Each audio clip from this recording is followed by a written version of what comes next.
Hello everyone, आज हम worksheet number 21 करेंगे जो कि एक ही रेखा के समांतर रेखाएं हैं, lines parallel to the same line. हमने ये पिछली वीडियो में भी पढ़ा था, तो देखिए ये क्या था, हम बता देते हैं आपको। पहले अगर हमारे पास एक रेखा है P और ये रेखा P जो है वो पैरेलल है Q के, एक रेखा Q के पैरेलल है या फिर समांतर है Q रेखा के। और इसी तरह से फिर कहा गया कि जो P है वो पैरेलल है या समांतर है R के, ये R के समांतर है। अगर ये तीनों रेखाएं एक दूसरे के समांतर हैं और एक ट्रांसवर्सल T इनको कट करती है पॉइंट, तीन अलग अलग पॉइंट्स पर, या फिर कहें कि पॉइंट एक जो तिर्यक रेखा है वो इन तीनों लाइंस को तीन अलग अलग बिंदुओं पर भेद करती है, तो यहाँ पर तीन एंगल बनते हैं, 1 एंगल 2 और एंगल 3। पहली चीज ये क्या कहता है, अगर P जो है वो समांतर है Q के और P है समांतर R के, P समांतर Q के और P समांतर R के, जो कि हमने पिछली वीडियो में वर्कशीट में भी पढ़ा था। इसका मतलब क्या होगा, यहाँ से हमारे पास एक कंक्लूजन निकलेगा कि हमारी Q जो है वो समांतर हो जाएगी किसके, R के। ये कैसे होगा, हम ये प्रूव करते हैं। यहाँ पर देखिए, अगर P समांतर है Q के, तो यहाँ पर क्या हमारे पास निकलता है, P और Q अगर समांतर हैं तो हमारा 1 और 2 एंगल क्या होगा, एंगल जो हमारा 1 है और एंगल 2 जो है वो क्या हो जाएंगे, इक्वल हो जाएंगे। क्यों? क्योंकि ये कोरिस्पोंडिंग एंगल्स है।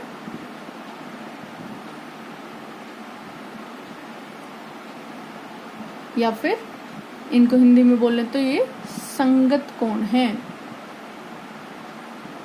इसी तरह से अगर P जो है वो हमारी समांतर है R के, तो 1 और 3 भी हमारे संगत कोण बनते हैं।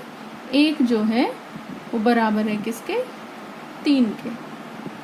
और जब 1 और 3 हमारे बराबर हैं, ये इक्वेशन 1 है और ये इक्वेशन 2 हमारे पास बन गई, तो इन दोनों समीकरण से क्या निकलता है, 1 और 2 से हमारे पास हम क्या लिख सकते हैं कि हमारा एंगल 2 जो है वो बराबर है एंगल 3 के। और अगर एंगल 2 और 3 बराबर हैं तो क्या हम बोल सकते हैं कि हमारा Q और R भी बराबर, R भी समांतर है। तो यहाँ से क्या निकल जाएगा, Q समानांतर R। क्यों? क्योंकि ये हमारे संगत कोण है या फिर संगत कोण अभिग्रहित, कोरोस्पोंडिंग एंगल एक्सियम, संगत कोण अभिग्रहित से, या फिर कोरोस्पोंडिंग एंगल एक्सियम। अब इन्हीं एक्सियम को यूज करके, इसी हमें मेथड को यूज करके कुछ क्वेश्चंस को सॉल्व करना है। देखिए, पहला क्वेश्चन जो हमें दिया गया है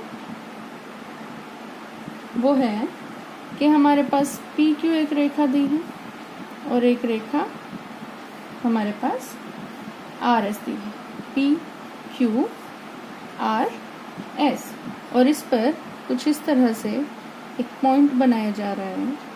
यहाँ पर PQ पर X और RS पर Y, और ये पॉइंट है M। यहाँ पर ये कहता है कि ये कोण जो है 135 डिग्री है और यहाँ ये कोण जो है 40 डिग्री है। तो देखिए, पहले हमें दिया क्या गया है, हम लिखते हैं। दिया है जो हमारा PQ है वो पैरेलल है किसके, समांतर है RS के, और हमारे पास MXQ जो है वो 135 डिग्री है और MYR जो है वो 40 डिग्री है। ये हमें दिया गया है। अब सिद्ध क्या करना है,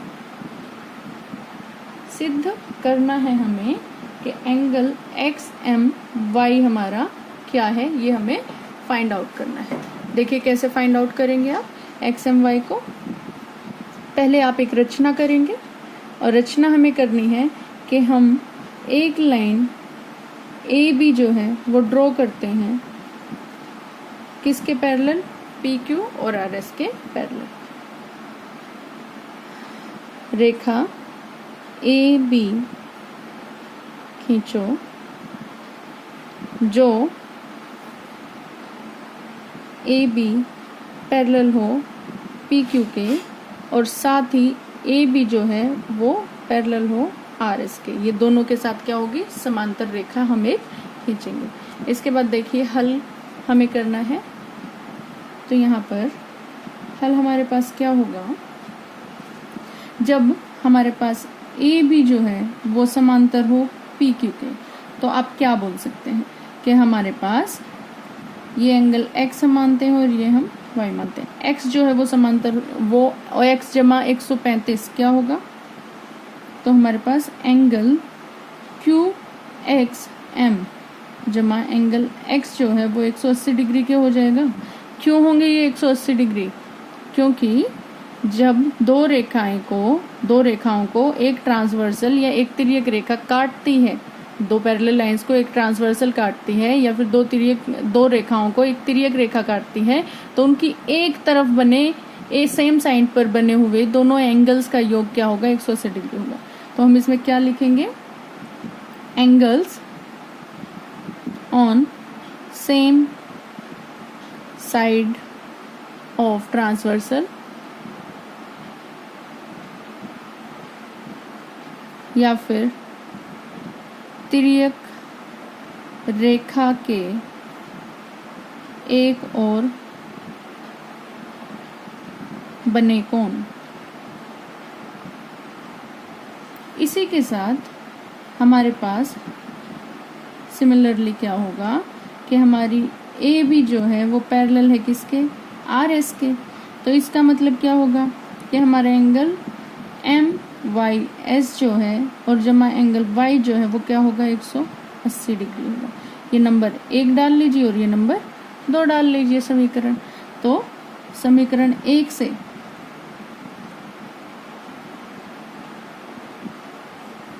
हमारे पास क्या आता है, समीकरण 2 से या फिर इक्वेशन 1 से और इक्वेशन 2 से हमारे पास क्या आता है। इक्वेशन 1 से देखिए एक्स क्यू एक्स एम हमारे पास क्या है, क्यू एक्स एम 135 डिग्री है और प्लस में एक्स क्या है हमें निकालना है, इक्वल टू 180 डिग्री। अब एंगल एक्स यहाँ पर क्या बन जाएगा, 180 डिग्री में से आप 135 डिग्री को माइनस कर देंगे, क्या आएगा आपके पास, ये आपके पास कितना आ जाएगा, 45 डिग्री। इसी तरह से समीकरण 2 में एम वाई एस को पुट करें, एम वाई एस यहाँ पर देखिएगा,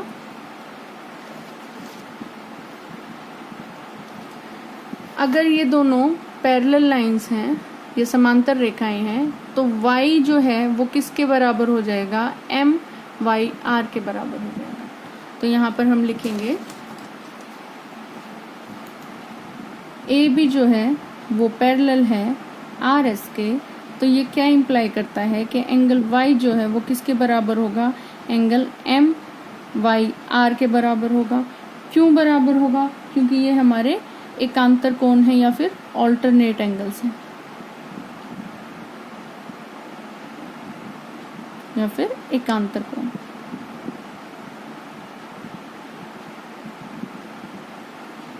अब जब ये एकांतर कोण है तो हमारा y क्या हो जाएगा, हमारा y होगा 40 डिग्री। अब इस इक्वेशन को हम 2 नाम देते हैं। अब ये हमारी क्या बन गई, 2 इसको दीजिए और ये 3 इक्वेशन बन गई। तो 1, 2 और 3 से हमारे पास क्या निकलता है, और 3 से जब हम जानते हैं कि x जमा y जो है वो क्या है, एक्स एम वाई एंगल बनता है। तो यहाँ पर अगर हम एक्स एम वाई निकालना चाहें, जो कि हमें निकालना भी था, तो हम x की वैल्यू पुट करें 45 डिग्री और जमा में क्या कर दे 40 डिग्री। तो ये हमारा क्या बन जाएगा, 85 डिग्री हमारा एक्स एम वाई आ जाएगा। तो ये हमारा फर्स्ट क्वेश्चन होता है। अब इसी तरह से हम सेकंड क्वेश्चन को सॉल्व करते हैं। देखिए क्वेश्चन नंबर 2 जो दिया गया है, क्वेश्चन नंबर 2 में हमें दिया है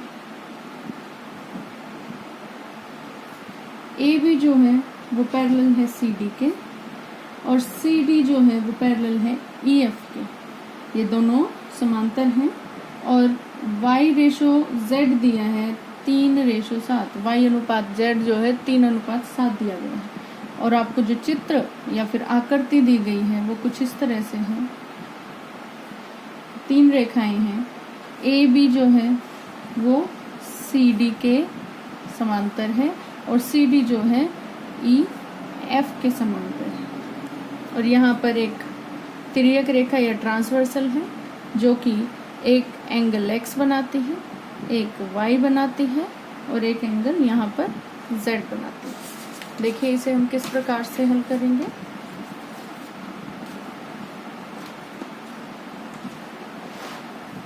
सिद्ध क्या करना है आपको, x का मान निकालना है।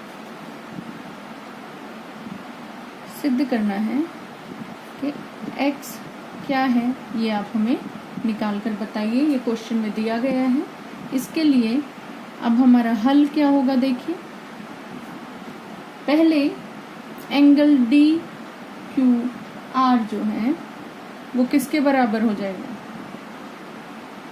हम इन पॉइंट को नाम देते हैं P, ये Q और ये नाम देते हैं R। तो डी क्यू आर जो है वो किसके बराबर हो जाएगा, हमारे पास P Q C के, एंगल P Q C के। डी क्यू आर जो है P Q C के बराबर हो जाएगा। ये वाला एंगल इस वाले एंगल के बराबर हो जाएगा।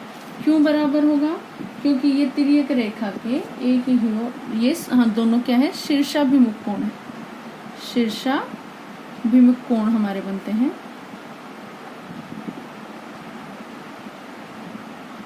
या फिर वर्टिकल अपोजिट एंगल।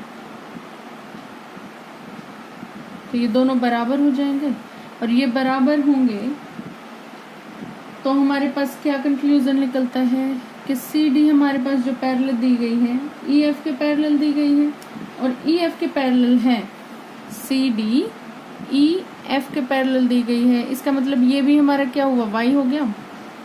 ये पैरेलल दी गई है तो हमारा जो वाई, हमारे पास क्या कंक्लूजन होगा, वाई प्लस जेड जो है वो 180 डिग्री होंगे। This implies angle D Q R plus हमारा जो एंगल होगा क्यू आर एफ जो है वो कितने हो जाएंगे, 180 डिग्री हो जाएंगे। जब ये 180 डिग्री होंगे तो किस कारण से होंगे, तिर्यक रेखा के एक ही ओर बने कोण।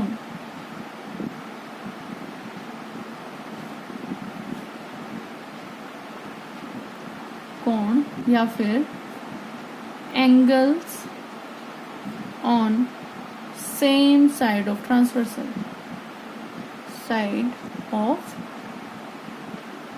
ट्रांसवर्सल। अगर ये सेम साइड पर बने हैं तो हम क्या लिख सकते हैं, यहाँ पर y प्लस जेड जो है वो किसके इक्वल हो गया, 180 डिग्री के इक्वल हो गया। तो हम जानते हैं कि y अपॉन z हमें क्या दिया गया है, 180 डिग्री दिया, वो क्या दिया गया है, रेशो दिया गया है 3/7 दिया गया है। ये हमें अनुपात में दिया है। अब यहाँ से हम क्या निकाल सकते हैं, y को निकाल लीजिए। क्या बनेगा, 3z/7, z यहाँ पर मल्टीप्लाई हो जाएगा। ये हमने निकाल लिया। अब यहाँ पर y को हम समीकरण 1 में रखेंगे। समीकरण 1 हमारे पास क्या है, ये है। तो यहाँ पर वैल्यू रखने पर क्या आएगा, 3z/7 plus z equal to 180 degree. ये क्या है, समीकरण 1 या इक्वेशन 1 हमारे पास है। अगर ये 1 इक्वेशन में हमने पुट कर दिया तो क्या हम z की वैल्यू निकाल सकते हैं? कैसे निकालेंगे? इसको हम LCM से निकालेंगे। LCM लेंगे आप, यहाँ 3z प्लस 7z होगा इक्वल टू 180 डिग्री। और ये क्या बनता है, z हमारा क्या होगा, 180 डिग्री गुना में 7 होगा बटे में 10, 126 डिग्री के बराबर यहाँ से हमारा z एंगल आ जाएगा। अब z एंगल हमारा आ गया तो हमारे पास क्या बनता है कि y हमारा क्या है, 180 डिग्री घटा 126 डिग्री बनेगा। क्यों? y हमारा 180 डिग्री घटा 126 डिग्री क्यों बनेगा? क्योंकि ये कितना आ जाएगा, और 54 डिग्री। क्योंकि हमारा y जमा z जो हमने निकाला है वो किसके बराबर लिया था, हमने 180 डिग्री के बराबर लिया था। और यहाँ पर हम आगे क्या बोल सकते हैं, हम बोल सकते हैं x जमा y क्या है, 180 डिग्री के बराबर है। क्यों? क्योंकि AB जो है वो पैरेलल है या फिर समांतर है CD के, और ये दोनों और तिर्यक रेखा के एक ही ओर के कोण ये बनते हैं। तिर्यक रेखा के एक ओर के कोण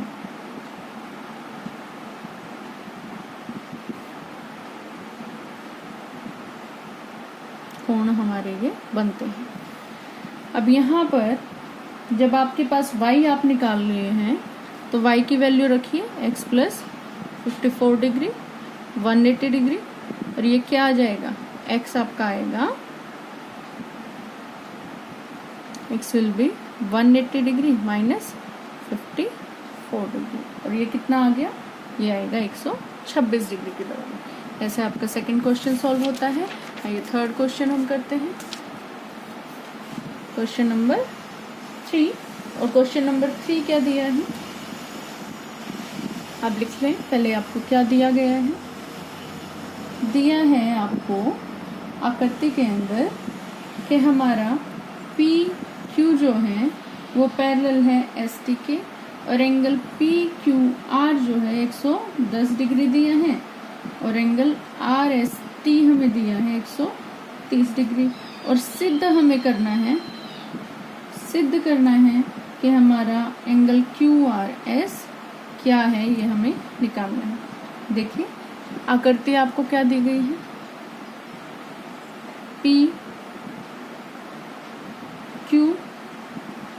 उसी के साथ यहाँ पर ये रेखा को नाम दिया है ST नाम दिया है, और ये 110 डिग्री दिया है, और ये 130 डिग्री दिया है। इसको निकालने के लिए हम एक रचना करेंगे। रचना क्या करेंगे, एक रेखा RL समांतर करें ST के, और जो कि समांतर किसके होगी, PQ के भी समांतर होगी। हम एक रेखा RL समांतर खींचते हैं, ये पॉइंट हमारा R है, और हम ये समांतर रेखा RL हम खींच लेते हैं ST के समांतर।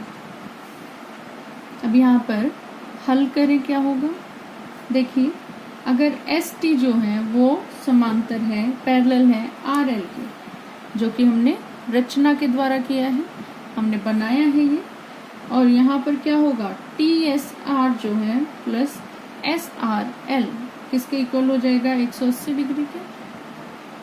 तिर्यक रेखा के एक और बने कोण, रेखा के एक तरफ बने कोण होंगे ये, या फिर line angles on same side of transversal, यही होगा। अब ये 180 डिग्री के बराबर है, कौन से एंगल, ये एंगल और जमा ये वाला एंगल। तो क्या हम यहाँ से ये वाला एंगल निकाल सकते हैं? देखिए ये क्या होगा, दिस इम्प्लाइज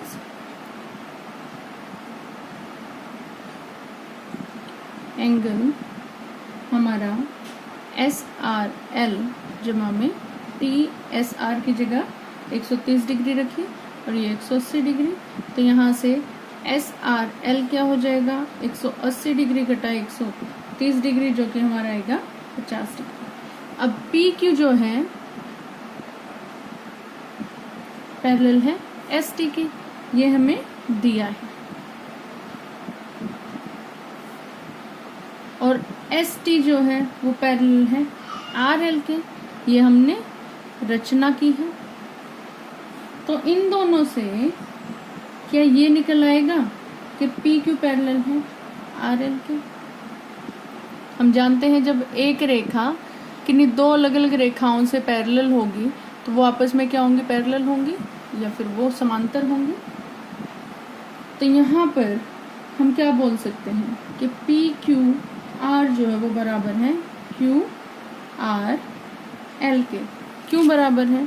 क्योंकि ये एकांतर कोण बनते हैं, एकांतर कोण हमारे बन जाते हैं। जब ये एकांतर कोण बन गए तो हम कह सकते हैं कि हमारा जो एंगल QRL है वो बराबर हो जाएगा 110 डिग्री के। अब जरा देखिए QRL है क्या, QRL ये जमा ये कोण है, ये दोनों का जमा है। तो हम क्या लिखेंगे यहाँ पर कि QRS जमा SRL, QRL की जगह हम ये रख देंगे। ये क्या है, 110 डिग्री। ये हमने क्यों लिखा, QRL बराबर है QRS जमा SRL के। अब जो ये 110 डिग्री है तो यहाँ पर वैल्यू पुट करें SRL की, QRS जमा SRL कितना है 50 डिग्री और इक्वल टू क्या है 110 डिग्री। अब जब QRS आपको निकालना है ये कितना आ जाएगा 110 minus 50 degree, QRS will be 60 degree. तो इस तरह से आपके तीनों क्वेश्चन सॉल्व हो जाते हैं और वर्कशीट आपकी सॉल्व होती है 21। And please like, share and subscribe. Thank you.